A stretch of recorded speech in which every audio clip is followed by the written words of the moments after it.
This is indeed a great pleasure for me to inaugurate this first session that we are having in this leadership development program. I would like to commend the efforts of the HR group in facilitating this and initiating this entire exercise. I think it is a very useful tool for us to engage some of our fellow companies in the energy sector in terms of understanding lessons learned and what we do as an organization.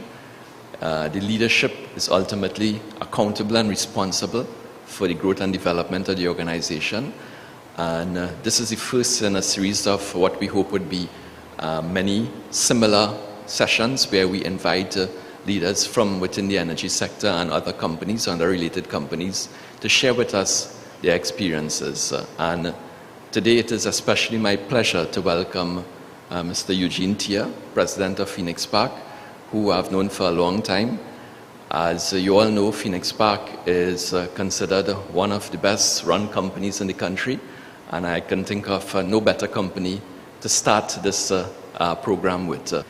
The points made earlier with respect to leadership being crucial in achieving superior or excellent business results can't be understated. I mean, there's lots of literature on it. The challenges, as you would recognize, is always making that clear relationship between cause and effect. But leadership clearly is a distinctive competence of organizations, and organizations that have excellent leadership, not only at the high level, but dispersed across the organization, are organizations that consistently deliver superior business results. Leadership often means many things to many people, and a lot of people have different views. It is not about coercion and forcing.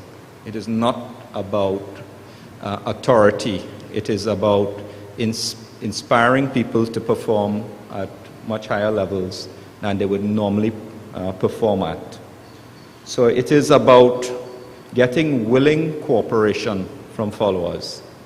And it is not to be confused with management and authority that exists within an organization. Managers aren't necessarily leaders, and leadership can exist throughout the organization. It's not typically we associate managers as leaders, but that's not always so.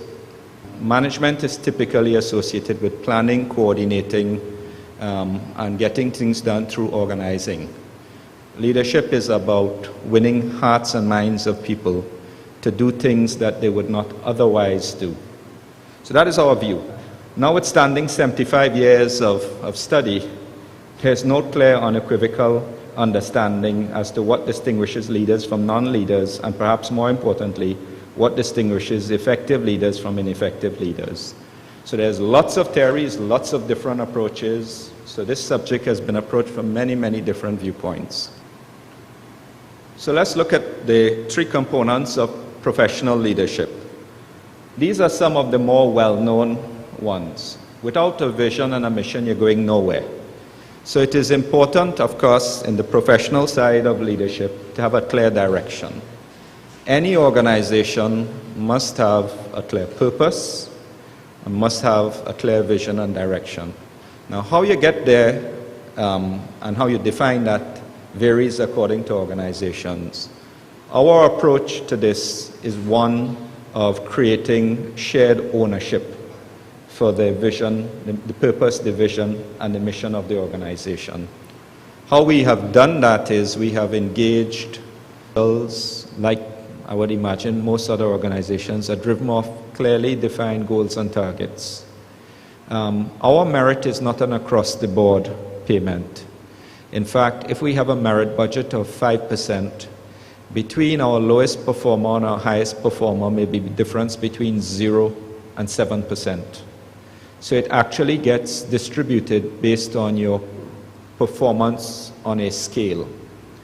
And there is typically about a 2% difference between the various categories. So between exceptional and distinguished, there will be a 2 percentage point difference.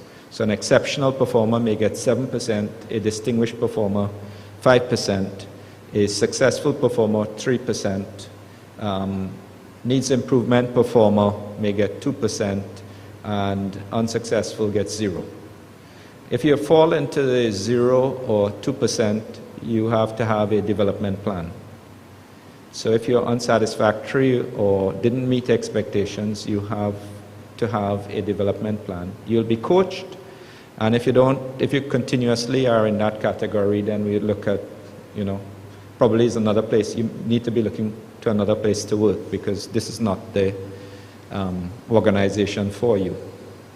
So we're very much a organization that strives. We don't always do it well, so I'm not saying that you could audit us and find it perfect, but that's our drive. Our drive is pay for performance, merit-driven organization, and we reward exceptional performers. Now we have many other compensation mechanisms for rewarding and recognizing good performance. Leadership is one of the most widely debated contemporary topics of our time, and today's event is an indicator of National Energy's commitment to our development in this crucial area. Sessions such as these help to demystify certain broad topics, giving us a practical perspective.